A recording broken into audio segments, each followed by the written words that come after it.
Prices rose 9.4% from last September and are up 7.6% year to date.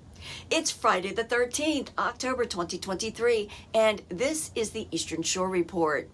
I'm Kimberly Barton, broker-owner of Kinetic Realty, Maryland's indie boutique brokerage. As your local real estate market expert, I bring market updates every Friday so you stay in the know. Be sure to subscribe and let me know what you want to know. There are currently 1,369 homes for sale on the shore, another rise from last week.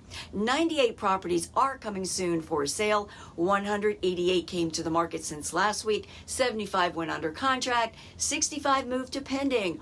106 sold at 97.6% list to sold ratio, and days before contract fell to 14 days. The highest priced home to sell over this past week was in Wharton for $5,100,000. There are 105 available rentals at a median $1,995 per month.